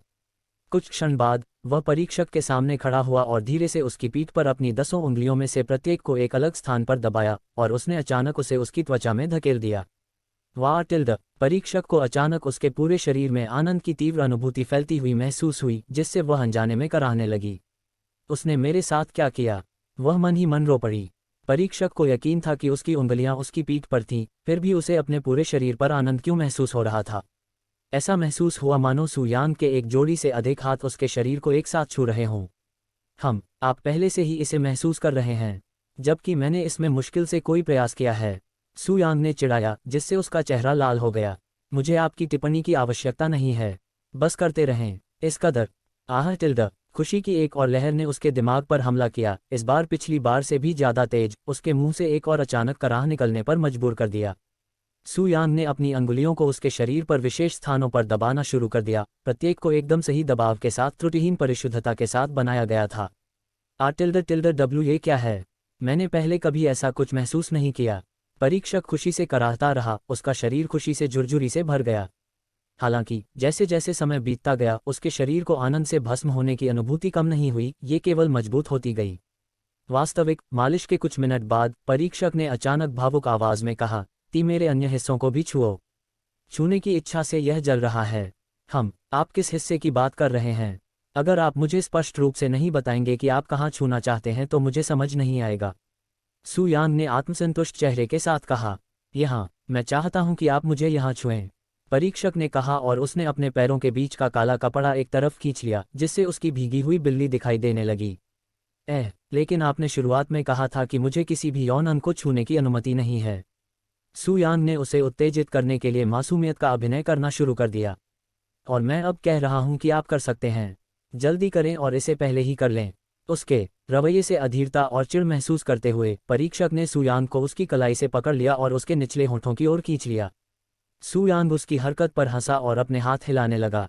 उसने एक हाथ से उसके फिसलन भरे होठों को रगड़ना शुरू किया और अपने दूसरे हाथ से उसके एक बड़े स्तन पर उसके उत्तेजित निप्पल को चुटकी से मसल रहा था। आटिल्ड, उसके शरीर पर हुए तीव्र उत्तेजना को देखकर परीक्षक जोर जोर से चिल्लाने लगा। इसके अलावा उनके शरीर में आनंद इतना तीव्र था कि केवल 1 मिनट के अंदर जब सू यांग ने अपनी योनि को छूना शुरू किया तो उन्हें सबसे पहले ही उनके शरीर में तीव्र झुंझुनी महसूस हुई। ये झुंझुनी का पता चला जो उसके खून में सुंदर हो रहा था। उसके शरीर को हिंसक रूप से कंपाने लगा और ये तेजी से उसके पूरे शरीर में गिर गया जब तक कि यह उस क्षेत्र तक नहीं पहुंच गया जो सू यांग रांचा द्वारा जा रहा था। टिल्डर वह अचानक अपने फेफड़े के शीर्ष पर कराह उठा और उसके शरीर के अंदर से चमकते पानी की एक धारा जिसने लगभग पूरी दीवार को ढक दिया। उद्धरण चिन्ह। सू यांग एग्जामिनर के हिलते हुए शरीर पर अपनी अलग लो के मजबूत स्थिति में रहीं और ऐसा दृश्य देखने के बावजूद अपनी अभिव्यक्ति जाहिर करती रहीं। अध्याय 76 तुम मुझसे और क्या छिपा रहे हो? सू यांग ने शांत स्वर में कहा, देखें क्या दृश्य है। परीक्षक चुप रह रहा था, लेकिन उसका चेहरा 1 सेकंड पहले की तुलना में अधिक तमतमाया हुआ लग रहा था। एक और क्षण के बाद सू यांग ने जारी किया, इस आकलन के लिए हमारे पास अभी भी 1 घंटे से अधिक समय बाकी है। उसने कहा जब उसका हाथ फिर से उसके शरीर के पास था। रुको, मैं अभी तक ठीक नहीं हुआ हूं। परीक्षक को संभलने का मौका दिए बिना सू यांग ने कहा, वरिष्ठ, मैं विश्वसनीयता से प्रोफाउंड ब्लॉसम संप्रदाय का एक गौरवान्वित इनकोर्ट छात्र शिक्षा चाहता हूं, इसलिए मैं पूरी विश्वसनीयता के साथ ये परीक्षा देता हूं। जब तक यह आकलन पूरा नहीं होता है, मैं यही कहूंगा, इसे अपना सब कुछ दे दो। सू यांग, कमीने, मुझे पता है कि तुम कौन सा खेल के साथ प्रयास कर रहे हो। मेरी अपनी किस्मत आजमाने की हिम्मत मत करो। टिल्डर। अपने वाक्य के बीच में उसने अचानक महसूस किया कि सू यांग की उंगलियां उसकी क्लासरूम को सहला रही थी, जिससे उसकी पहली से ही हिलती हुई बॉडी एक पुल की तरह ऊपर की ओर झुक गई थी। चिंता मत करो बुजुर्ग, मैं संप्रदाय को अपमानित न करने की उम्मीद करता हूं कि अगले 1 घंटे तक अपना सर्वश्रेष्ठ प्रयास करूंगा। वैसे आप गंभीर हैं। परीक्षक ने अपनी ओर से दृष्टि डाली। उसे चिंता थी कि अगर सू यांग अगले 1 घंटे तक अपनी बच्ची की मालिश करती रही तो उसका मन तेजी से आनंद से पागल हो जाएगा। दूसरे शब्दों में, वह इस भावना की आदी होने से डरती थी और खुद पर नियंत्रण नहीं रख पाती थी। क्या ऐसा लग रहा था जैसा मैं मजाक कर रहा था? सू यांग ने अपनी ओर से जो आश्चर्य देखा। मैं इस परीक्षा को बहुत बेकार से ले जा रहा हूं और भी ऐसा करना चाहिए। मेरे पास मजाक के लिए समय नहीं है, उसने कहा और अपनी अंगुलियों से आपको अपनी गुफाओं में घुसवा लिया। परीक्षक की आंख पीछे मुड़ गई और उसकी जीभ मुंह से बाहर निकल गई, जिससे एक अश्लील अभिव्यक्ति हुई। जो सेकंड घंटों की तरह महसूस होते थे वे तुरंत मिनटों में बदल दिए जाते थे, और जब आधा घंटा बीत जाता था तो परीक्षा कठिन से सच में रह जाती थी। उनका पूरा शरीर बड़ा हो रहा था, ऐसी लग रही थी जैसे वह अभी अभी किसी हॉट रूम से कैद हो। शरीर का निचला भाग कांस्टेंट इंजेक्शन मारा जा रहा था और कभी कभी उसके कॉलेज से तरल पदार्थ की धार निकल जाती थी। सीनियर, 1 घंटा हो गया है। अब मैं अपने शस्त्रागार को छोड़ रहा हूं और मेरे लिए अपमानजनक प्रदर्शन का आकलन करने के लिए समय सीमा पर हूं। सू यांग ने अपने कपड़ों को ठीक किया और अपने कमर पर सैश कसते हुए कहा, उद्धरण चिन्ह। परीक्षक ने कोई उत्तर नहीं दिया, केवल योग्यता लेता रहा। हालांकि नौकरी पेशा के रूप में कहा गया था, वह उसे जवाब देने में सक्षम नहीं थी, क्योंकि वह लगातार कराहने से इतनी थक गई थी कि उसकी आवाज़ काफ़ी देर तक बंद रही थी। हालांकि जैसे ही सू यांग ने कमरे से बाहर का नज़ारा देखा, उसकी आंखों में उसकी आंखों की झलक दिखाई दी और उसकी नज़र में कई जटिल भावनाएं चमक उठीं। मैं वास्तव में कभी नहीं समझ पाई कि वे उसके जैसे किसी व्यक्ति को इस संप्रदाय में क्यों भेजना चाहेंगे, लेकिन मुझे लगता है कि मैं अब उनके विचारों को और अधिक स्पष्ट रूप से समझना शुरू कर रही हूँ। उसने मन ही मन आह भरी। एक बार जब वह परीक्षा कक्ष से बाहर निकला तो बाहर इंतजार कर रही बुजुर्ग महिला की नज़र उस पर पड़ी। परिणाम क्या रहे? क्या आप उत्तीर्ण होने में सफल रहे, या हमेशा की तरह पूरी परीक्षा के दौरान उसके चेहरे पर ऊब का भाव था? सू यांग उसके सवाल पर मुस्कुराए और उसने कंधे उचकाए। उसने मुझे अभी तक कोई ग्रेड नहीं दिया है, इसलिए मुझे भी परिणाम नहीं पता, उसने शांत स्वर में कहा। ऐसा लग रहा था जैसे उसे परिणामों के बारे में जरा भी चिंता नहीं थी। यह अजीब है। आप आमतौर पर कमरे से बाहर आने से पहले परिणाम प्राप्त करेंगे। इसके बारे में बोलते हुए, संप्रदाय कहाँ है आपका परीक्षक? उसने हैरान भाव से उससे पूछा। सीनियर अभी भी कमरे के अंदर है, लेकिन मुझे नहीं लगता कि वह कुछ समय के लिए बाहर आएगी, सू यांग ने इस तरह से कहा जिससे ऐसा लगे कि सब कुछ ठीक है। वह बाहर क्यों नहीं आएगी? क्या उसे कुछ हुआ है? उसने उससे आगे पूछताछ की। ये थोड़ा जटिल है, लेकिन यदि आप स्वयं उससे पूछें तो मुझे यकीन है कि आप स्थिति को समझ जाएंगे, उन्होंने हल्की सी मुस्कान के साथ उत्तर दिया। उलझा हुआ बुजुर्ग महिला उसकी बातों पर भड़क गई। परीक्षक के लिए संभवतः क्या जटिलताएं हो सकती हैं जिनकी वास्तविक स्थिति उनसे कहीं अधिक है, जब वे केवल आंतरिक न्यायालय की परीक्षा के बारे में बात कर रहे हैं। सू यांग ने फिर जारी रखा, मैं अभी छुट्टी ले रहा हूं। जब तक नतीजे तय नहीं हो जाते, मैं अपने रहने वाले क्वार्टर में ही रहूंगा ताकि आप मुझे वहां पा सकें। जब सू यांग दरवाजे से बाहर निकला तो बुजुर्ग महिला ने उसे नहीं रोका। इसके बजाय वह उस कमरे में चली गई जिसका उपयोग सू यांग के मूल्यांकन के लिए किया गया था। हालांकि कमरे में प्रवेश करने पर, जो अजीब तरह से आर्द्र था, बुजुर्ग महिला अपने सामने मौजूद आंखों को चौंका देने वाले और दिमाग हिला देने वाले दृश्य को देखकर सदमे में चिल्ला उठी। एमएम मात्र सत्ता संप्रदाय के बुजुर्ग परीक्षक का समर्थन करने के लिए दौड़े, जो इस प्रोफाउंड ब्लॉसम संप्रदाय के 2 संप्रदाय मास्टरों में से एक था। हालांकि जब सेक्ट एल्डर उसे छूने के लिए काफी करीब आ गया तो सेक्ट मास्टर ने घबराई हुई आवाज में उससे कहा, मुझे मत छुओ। मेरा शरीर इस समय बहुत संवेदनशील है और अगर तुम इतना धीरे से भी करोगी तो पागल हो जाऊंगा। इसे छुओ। कुलमाता जिस शर्मनाक स्थिति में थी, उसे देखकर संप्रदाय के बुजुर्गों की आंखों में आग जलने लगी। क्या ये सब उस शिष्य के कारण हुआ? मैं उसे अभी ढूंढ लूंगा। और इंतजार। कुलमाता ने तुरंत उसे सू यांग को पकड़ने के लिए दरवाजे से बाहर भागने से रोक दिया। मुझे खेद है कि तुम्हें मेरे साथ ऐसा शर्मनाक दृश्य देखना पड़ा, लेकिन जो कुछ तुमने यहाँ देखा उसे भूल जाओ, और सबसे महत्वपूर्ण बात, सू यांग को मत छुओ। क्या आप उसे बचाने की कोशिश क्यों कर रहे हैं? क्या वह कारण नहीं है कि आप इस तरह देख रहे हैं? संप्रदाय के बुजुर्ग ने आश्चर्य से पूछा। वह अब भी सू यांग की रक्षा कैसे कर सकती थी, जिसने स्पष्ट रूप से अपनी सीमाओं को पार कर लिया था? इस बात का उल्लेख करने की आवश्यकता नहीं है कि वह केवल एक बाहरी दरबार का शिष्य था। एकमात्र शिष्य, जो अभी भी इनकोर्ट का शिष्य नहीं है, ने स्वर्ग के लिए कुलमाता पर हमला किया था। यदि पितृसत्ता को इस घटना के बारे में पता होता तो वह निश्चित रूप से क्रोध में संप्रदाय को उलटपुलट कर देता। इस घटना के लिए मुझे दोषी ठहराया जाएगा। कुलमाता ने आह भरी। आज परीक्षा हॉल में उपस्थित होने के मेरे पास अपने कारण हैं, विशेष रूप से उनके परीक्षक के रूप में। लेकिन ये भी सच है कि मैंने ऐसे नतीजे की उम्मीद नहीं की थी। उसकी तकनीकें, मुझे उम्मीद नहीं थी कि उसके भीतर इतनी भयानक तकनीकें छिपी होंगी। मातसत्ता को अपने शरीर का तापमान फिर से बढ़ता हुआ महसूस हो रहा था, क्योंकि उसे याद आ रहा था कि उसने उसके शरीर को कैसे संभाला था। उद्धरण चिन्ह उद्धरण चिन्ह। संप्रदाय के बुजुर्ग अवाक थे। इस समय कुलमाता के चेहरे पर मुस्कान क्यों है?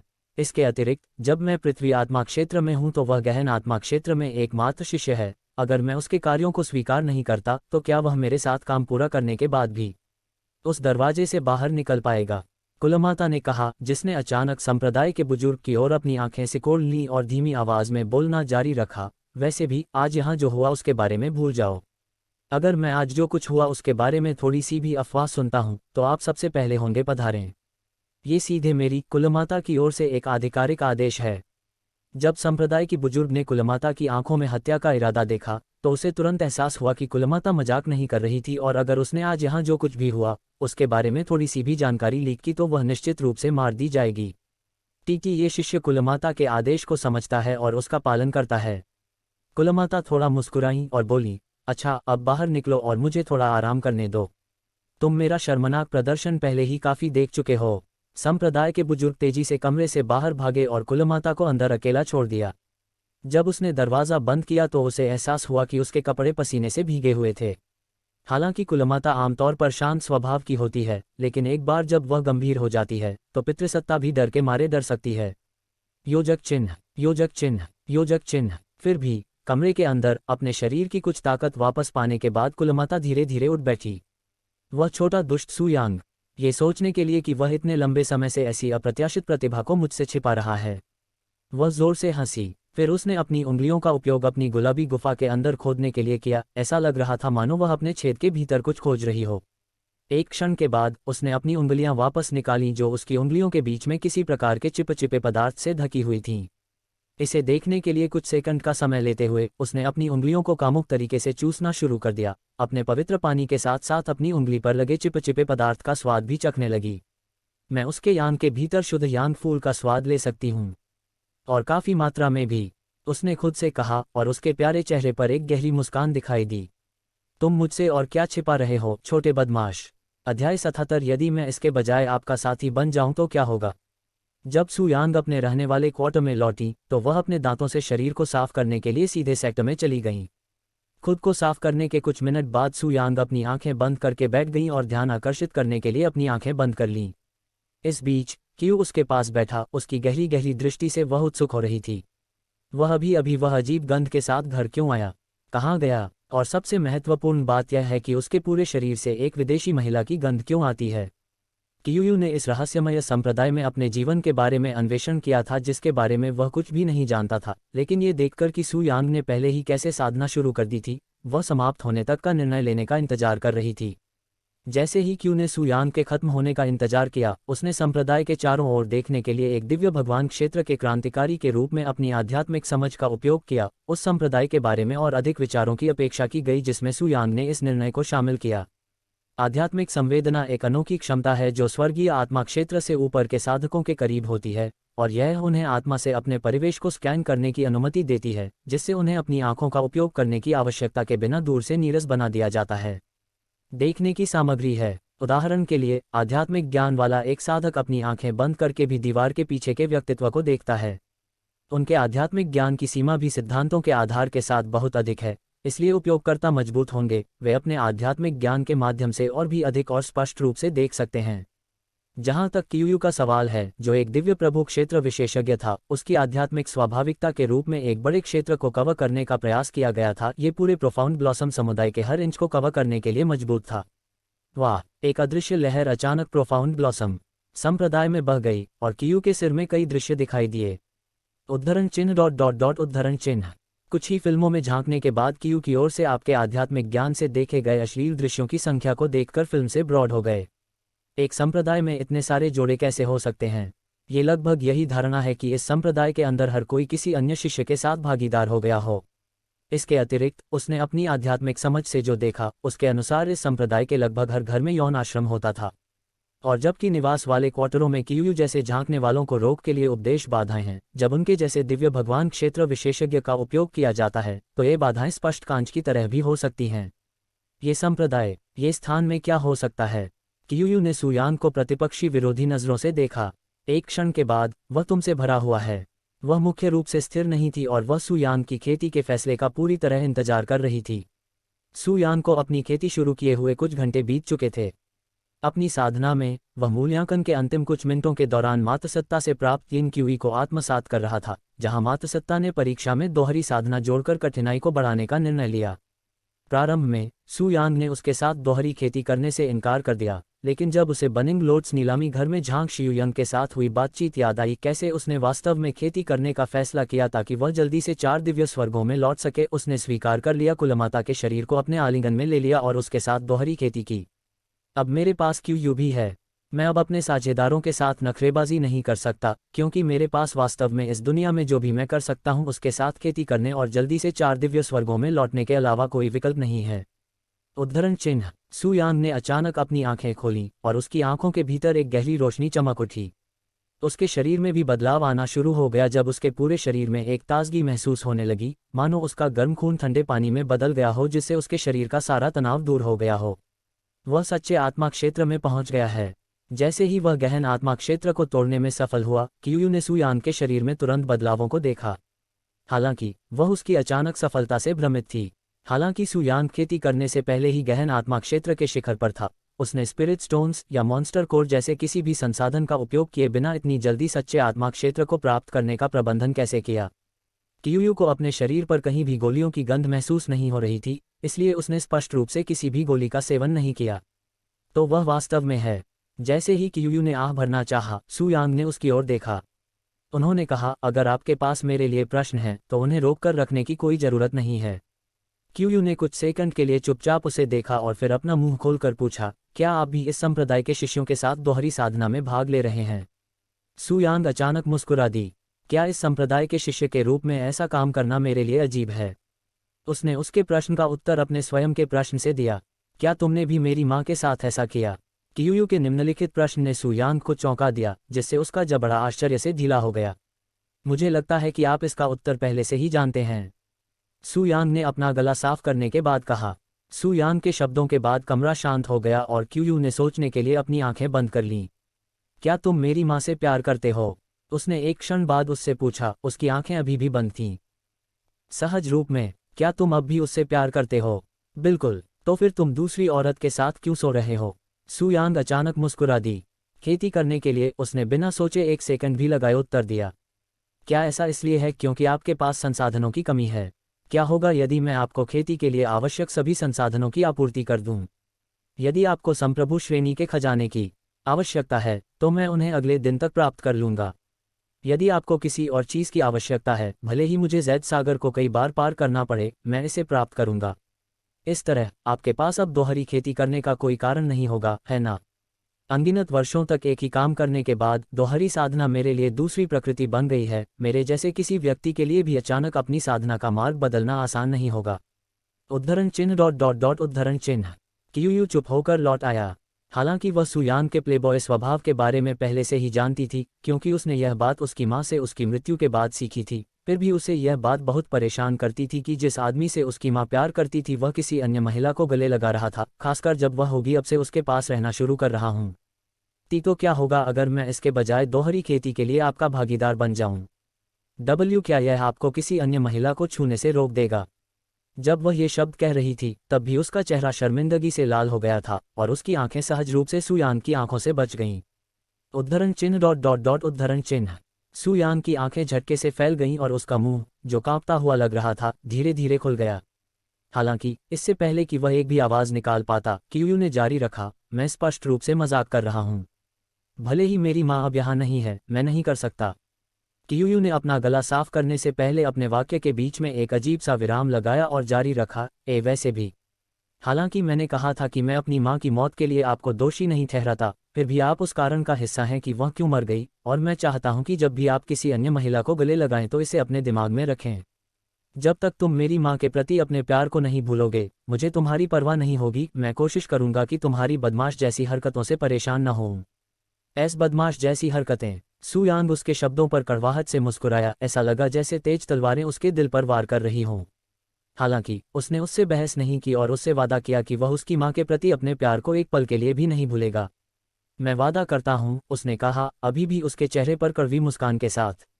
अध्याय 78 भ्रष्ट तकनीकें। सुयांग के रहने वाले क्वार्टर के बाहर एक बुजुर्ग महिला के चेहरे पर डर लग रहा था और वह दरवाजे के सामने खड़ी थी। यह महिला बुजुर्ग एल्डवू थी, संप्रदाय की बुजुर्ग जो सुयांग की इनर कोर्ट शिष्य परीक्षा के लिए वहां आई थी। मातसत्ता ने मुझे यहां आने का आदेश क्यों दिया, विशेष रूप से मुझसे? ये युवा वृद्धों को धमाका कर रहा है। बुजुर्ग वो यहां नहीं आना चाहता था, न ही वह सुयांग को देखना चाहता था, खासकर एग्जाम हॉल में जो उसके बाद हुआ तो बिल्कुल भी नहीं। हालांकि ये कुलमाता की ओर से ऑर्डर आया था, इसलिए उसके पास यहां उपस्थित होने के अलावा कोई अन्य विकल्प नहीं था। दरवाजा खटखटाने के कुछ क्षण बाद सुयांग दरवाजा एल्डवू के सामने प्रकट हुआ। बाहरी कोर्ट के शिष्या सुयांग, मैं आपको ये सूचित करने के लिए यहाँ आया हूँ कि आपने अच्छे अंक के साथ मूल्यांकन पास कर लिया है। इन कोर्ट के शिष्या बने पर बधाई। एल्डवू ने उन्हें एक नई पहचान बताई और 5 स्पिरिट स्टोन नवीनते हुए कहा। परीक्षा प्रशिक्षण के लिए आपको 500 प्रीमियम एक और 5 स्पिरिट स्टोन उपहार के रूप में दिए गए हैं। इसके अतिरिक्त अब आपको हर महीने शुरुआत में 3 स्पिरिट स्टोन दिए जाएंगे। इसके अलावा अब आपको चैम्बर ऑफ एम्ब्रेस में प्रीमियम पॉइंट्स या स्पिरिट स्टोन्स की कीमत पर प्रवेश करने का अधिकार प्राप्त हुआ है। आलिंगन का कक्ष। सुयांग, जिसने ऐसी जगह के बारे में कभी नहीं सुना था, ने पूछा। ये प्रोफाउंड ब्लॉसम समुदाय के अंदर एक दिव्य स्थान है। यदि आप अपने दोस्त के साथ वहां खेती करते हैं तो दोगुना प्रभाव पड़ेगा। ओह, ऐसी जगह यहाँ मौजूद है। सुयांग की अंतिम आश्चर्य से थोड़ा खुल गया, उसके परस्पर विरोधी जिज्ञासा से भर गया। इस दिव्य स्थान पर क्या संभावना, वह उग रही होगी? उन्होंने कहा, जब मेरे पास समय होगा तो मैं वहां जरूर जाऊंगा। एल्डवू ने सिर हिलाया और उन्होंने जारी किया, एक बार जब आप अपनी वस्तुएं प्राप्त करने के लिए तैयार हो जाएं, तो आप इन कोर्ट शिष्य के रूप में अपने नए वस्त्र प्राप्त करने के लिए वितरण केंद्र पर जा सकते हैं। ये वहां भी है जहां आप अपने मासिक स्पिरिट स्टोन्स प्राप्त करने के लिए जाते हैं। क्या मेरे जाने से पहले आपके पास मेरे लिए कोई प्रश्न है? मेरे पास एक है। कोर्ट शिष्य बनने के लिए क्या आवश्यकताएं हैं? सुयांग के समुद्र तट प्रश्न ने एल्डवू को स्थिर कर दिया। वह अभी भी इन कोर्ट शिष्य बन गया है और क्या वह पहले से ही कोर्ट शिष्यों के लिए परीक्षा देना चाहता है? हालांकि सुयांग एल्डवू की आंखों में सबसे अजीब लग रही थी, उन्होंने फिर भी कहा, सबसे बड़ी जरूरतों में से एक ये है कि आपको 21 साल की उम्र से पहले पवित्र आत्मा क्षेत्र तक पहुंचना होगा। अगली आवश्यकता यह है कि आप क्षेत्रीय स्तर पर भाग लेना चाहिए। टूर्नामेंट। क्षेत्रीय टूर्नामेंट ये पूर्वी महाद्वीप के सबसे बड़े शहर होली सिटी में हर 4 साल में केवल एक बार आयोजित होने वाला टूर्नामेंट है, जहां पूरे पूर्वी महाद्वीप से 30 साल से कम उम्र के शानदार लोग एक दूसरे के खिलाफ द्वंद्व युद्ध में अपनी प्रतिभा दिखाने के लिए इकट्ठा होते हैं। टूर्नामेंट के विजेताओं को न केवल एक सुंदर उपहार दिया जाता है जो एक भाग्य के बराबर होता है, बल्कि उन्हें पूर्वी महाद्वीप के शासकों और उनके 4 महान परिवारों जी राजवंश से मिलने का दुर्लभ अवसर भी मिलता है। जी राजवंश। सू यान को अचानक उस युवा महिला जी जिंगफेंग की याद आई, जिसे उन्होंने एक अमर ग्रेड तकनीक दी थी ताकि वह अपनी खगोलीय संरचना 100 पॉइजन शरीर को विकसित कर सकें। जबकि सू यांग ने आसानी से अनुमान लगा लिया था कि जी जिंगफेंग उस समय एक गहरी पृष्ठभूमि का व्यक्ति था, उसे यह उम्मीद नहीं थी कि उसका परिवार पूर्वी महाद्वीप का अधिपति होगा। अगला क्षेत्रीय टूर्नामेंट कब है? वह शामिल होने के इरादे से पूछ रहा है, क्योंकि उसका जिंगफेंग के साथ काम अधूरा है। अगला अगले साल की शुरुआत में है, तब तक अभी भी 5 महीने बाकी हैं। क्या आप इसमें शामिल का इरादा रखते हैं? एल्डर वू से पूछा। स्वाभाविक रूप से, यदि मुझे मुख्य शिष्य बनना है तो यही चाहिए। इसकी जगह परीक्षा देने के लिए आपको टूर्नामेंट की दुकान में प्रवेश नहीं करना है, आपको बस एक बार मैदान में प्रवेश करना होगा। मैं लापता हूँ, उसने सिर हिलाया। जब उसने बोलना समाप्त किया तो एल्डर वू को एहसास हुआ कि वह अधिक समय तक रुकी हुई थी, इसलिए वह जल्दी से ठीक हो गई और जाने के लिए मुकर गई। उसके जाने के बाद सू यांग घर वापस चली गई। जब वह दरवाज़ा बंद कर मुड़ा तो उसने देखा कि उसके बगल वाले कमरे के एक कोने में वह रह रही थी। यह उसका रूममेट था जिसे उसने कुछ समय से नहीं देखा था, तांगहू। तांगहू की भयानक शक्ल और पीला रंग देख सू यांग की डराहे तन। हेवंस, तुम्हें क्या हुआ? जब मैंने पहली बार समुद्री तट देखा तो एक दोस्त को लगा कि मैं कोई भूत देख रहा हूँ, सू यांग ने उससे कहा, जो बेहद बीमार लग रही थी। वाई अब आप इनर कोर्ट के शिष्य हैं? सू यांग के प्रश्न का उत्तर देने के बजाय तांगहू ये सुनिश्चित करना चाहता था कि उनकी बातचीत ठीक से हो। ये सही है, सू यांग ने सिर हिलाया। क्या ऐसा है? तुम्हें बधाई हो, मुझे लगता है, तांगहू ने धीमी आवाज में कहा। ऐसा लग रहा था मानो उसकी दुनिया से पहले ही हो गया था। उसकी असामान्य उपस्थिति को देखकर सू यांग ने तांगहू पर अपनी अंतिम सिकोड़ ली। आप। इससे पहले कि सू यांग कुछ कह सके, तांगहू जल्दी से अपने कमरे में वापस आ गई और दरवाजा बंद कर लिया। उद्धरण चिन्ह उद्धरण चिन्ह। सू यांग अपने चेहरे पर विचारशील भाव के साथ स्थिर बनी हुई हैं। कुछ बिंदु वहां रहने के बाद अपने कमरे में रहने से पहले वह एक लंबी सांस छोड़ती है। अब क्या बात है? कियूयू ने जैसे उसका ही चेहरा देखा, उसकी बेपरवाह अभिव्यक्ति को एक खुली किताब की तरह बोले गए सवाल। क्या आप नाटकीय तकनीशियनों के बारे में जानते हैं? सू यांग ने अचानक पूछा। अपवित्र तकनीकें? क्या ये निषिद्ध तकनीकों जैसा कुछ है? कियूयू ने अपना सिर हिलाया। यहाँ तक कि उसने पहले कभी ऐसी बात नहीं सुनी थी। ठीक है, ठीक उसी तरह जैसे निषिद्ध तकनीकों को खेती की दुनिया में नापसंद किया जाता है क्योंकि उन्हें विकसित करने के लिए भ्रष्ट तरीकों की आवश्यकता होती है। भ्रष्ट तकनीकें उपयोगकर्ताओं को उनकी नैतिकता से वंचित करती हैं और उन्हें घृणित कार्य करने के लिए प्रेरित करती हैं, ज़्यादातर यौन अर्थों में, और यह धीरे धीरे होता है उन्हें पागलपन की स्थिति में धकेल देता है।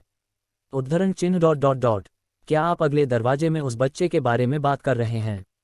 क्यूयू ने अचानक उससे पूछा।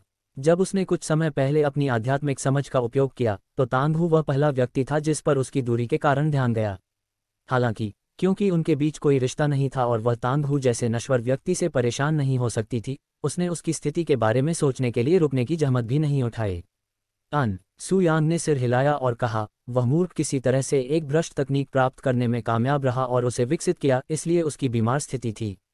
अगर मैंने इसके बारे में जल्दी से कुछ नहीं किया तो वह न केवल खुद को बहुत नुकसान पहुंचाएगा बल्कि खुद को भी नुकसान पहुंचाएगा जो उसके करीबी हैं। अगर उसने पहले से ऐसा नहीं किया है, वह सिर्फ एक मूर्ख नश्वर है, उस पर अपने प्रयास बर्बाद करने की चिंता क्यों करें?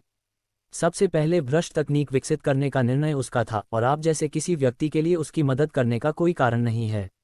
हालांकि कियूयू सू यांग के प्रति गहरी देखभाल और स्नेह प्रदर्शित करती है, लेकिन ये केवल उस विशेष स्थान के कारण था जो उसने अपने आमतौर पर ठंडे दिल में सू यांग को दिया था।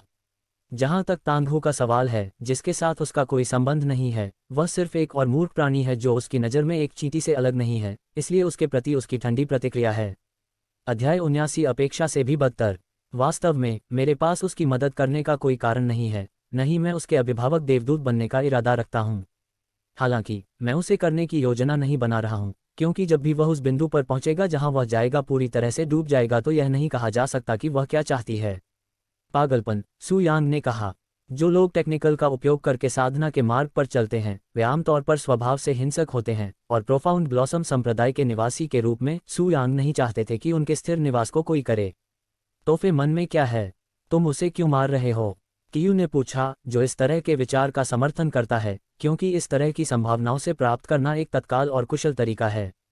उसने हाल ही में दुष्ट तकनीक का अभ्यास शुरू किया है, इसलिए वह पूरी तरह से अपमानजनक नहीं है। हालांकि यदि शब्द उसे दंडित नहीं कर सकता है तो मेरे पास उसकी देखभाल करने के अलावा कोई विकल्प नहीं होगा, क्योंकि यह है स्थान शिष्यों को एक दूसरे को मारने से रोकने के लिए जब तक यह आधिकारिक न हो मौत का मैच है। आप उसे संप्रदाय पर क्यों नहीं छोड़ते? इससे एक जांच होगी और अगर मैंने खुद को इससे बाहर निकाला तो इससे भी गर्म मौसम होगा। किसी को भी पता चला कि बिना शिष्यों का जाना या मरना बहुत आम बात है, और अगर व्यक्ति ऐसा नहीं करता है तो संप्रदाय आमतौर पर स्थिति पर है अंत्येष्टि कर देंगे। कोई महत्वपूर्ण व्यक्ति लोग बाहरी अदालत के शिष्यों को पसंद करते हैं, सू यांग ने कहा। और मेरा विश्वास है कि संप्रदाय भी उसके साथ शत्रुता रखता है, क्योंकि एक कट्टरपंथी को शिष्य के रूप में रखा जाता है। अगर उसने बात की तो उसकी प्रतिष्ठा बहुत खराब हो जाएगी। उद्धरण चिन्ह ...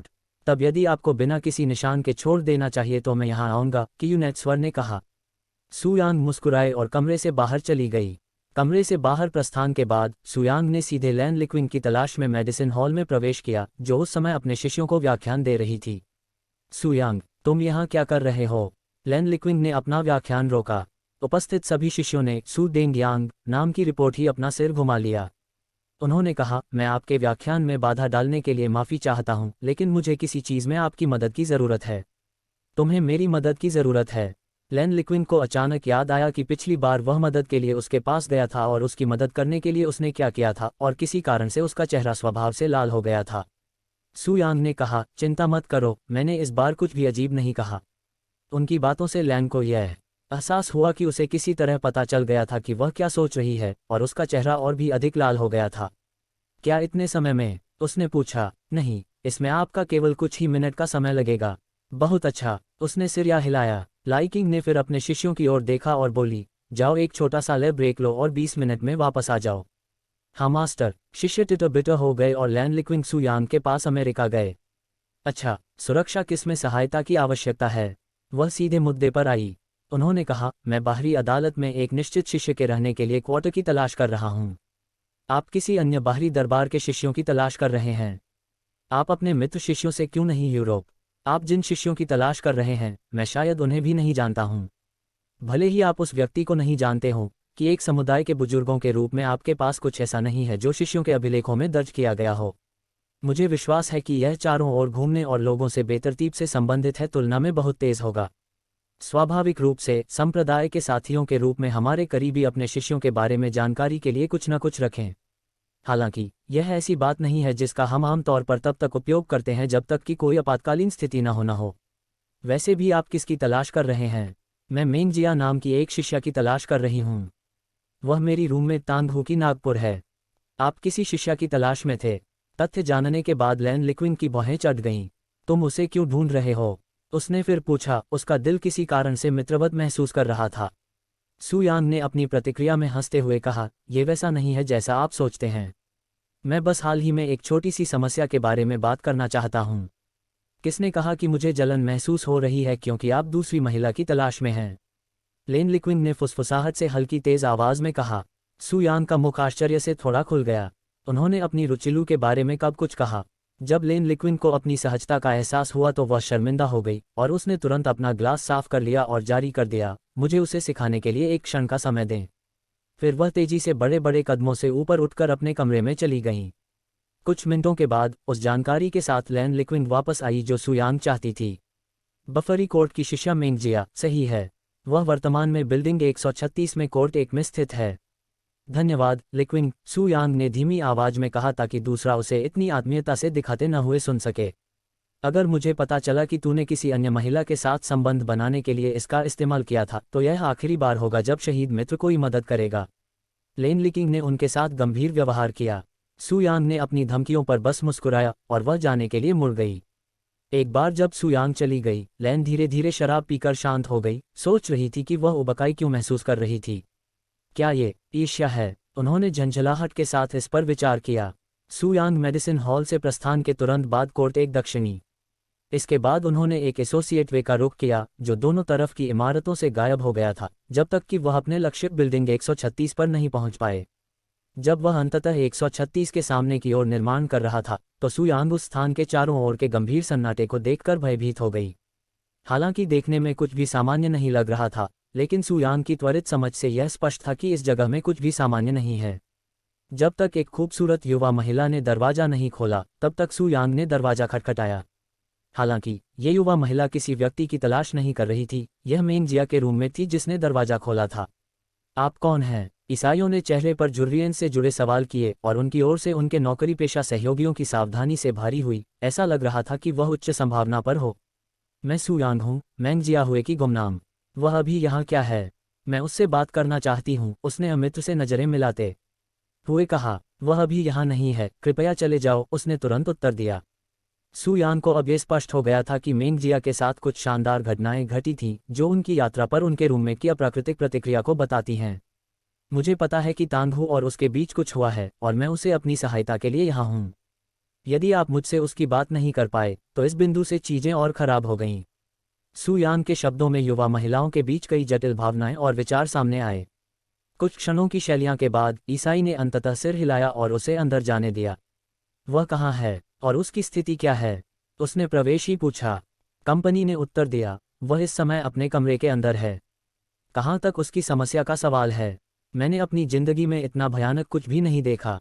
सुयांग ने उस शहर के पीछे पूर्व में जिया के कमरे को खोला जो थोड़ा खुला था।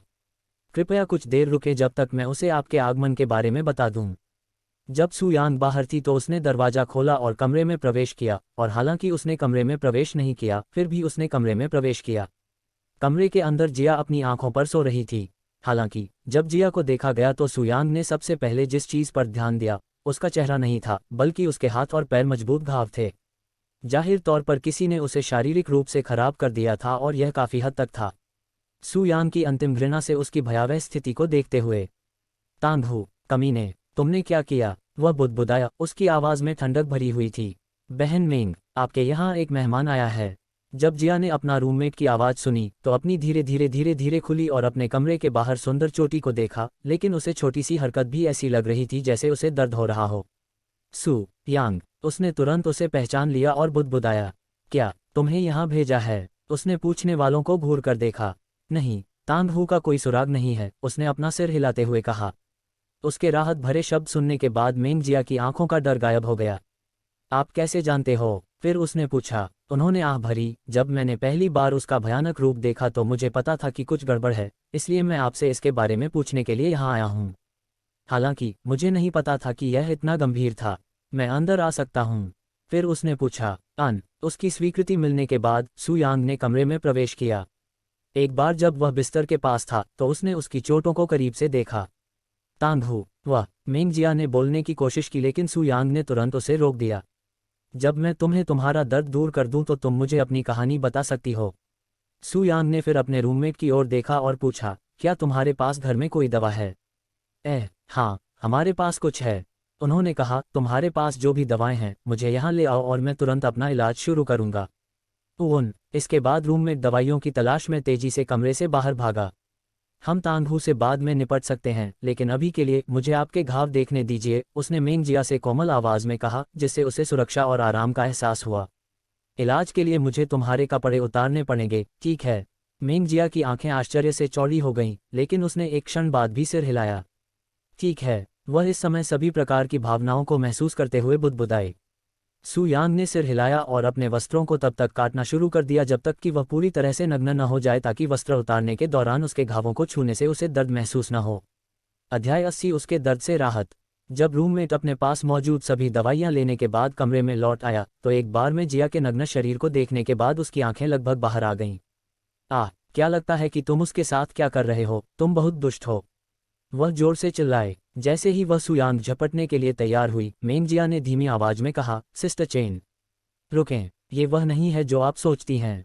सिस्टर चेन, जिसका पूरा नाम चेन यू था, ने मेंग जिया की आवाज सुनकर तुरंत अपनी गति बंद कर दी। क्या मैं किसी युवा महिला पर हमला करने वाला व्यक्ति जैसा दिखता हूँ? किसी घायल महिला पर तो बिल्कुल भी नहीं। सुयांग ने ठंडा उपहास किया और उन्होंने जारी किया, जल्दी करो और मुझे अपने हाथ में दवा दो ताकि मैं अपना इलाज शुरू कर सकूं।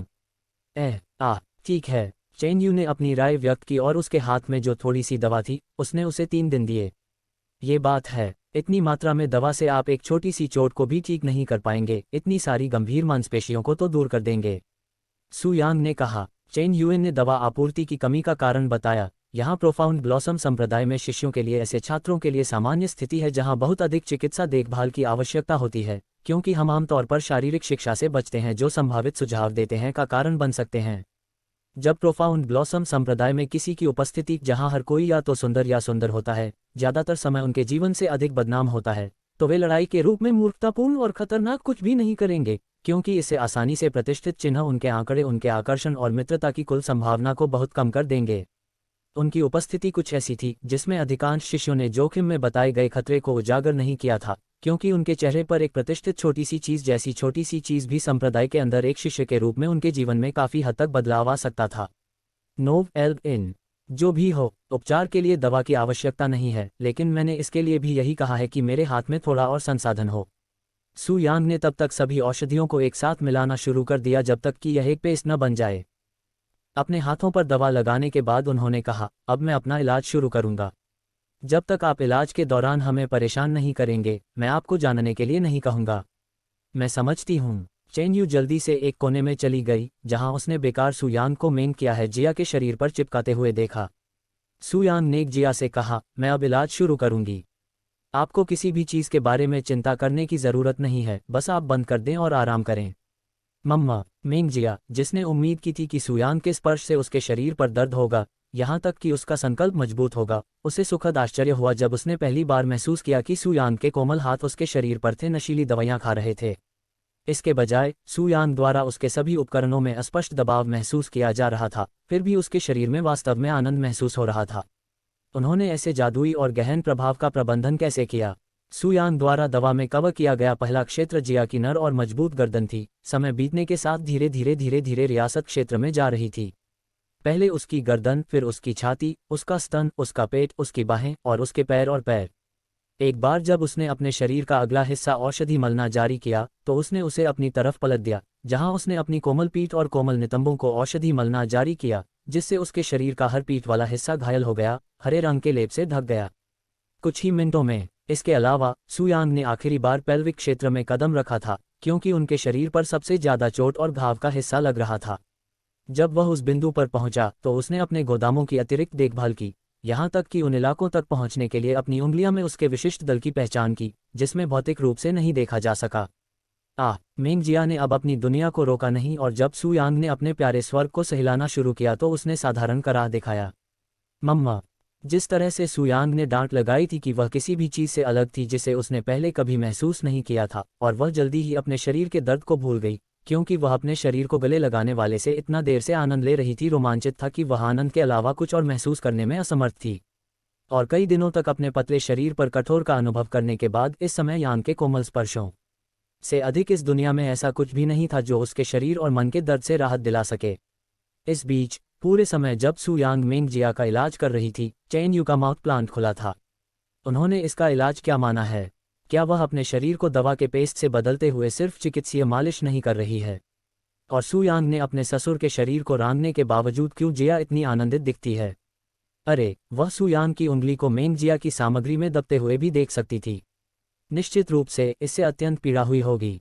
हालांकि लंबे समय तक उन्हें देखने के बाद और जिस तरह से सू यांग ने अपनी सोसाइटी को बंद कर दिया, चेन यू को पिलाने लगा, यहाँ तक कि मेंग जिया की स्थिति में खुद की कल्पना भी करने लगी।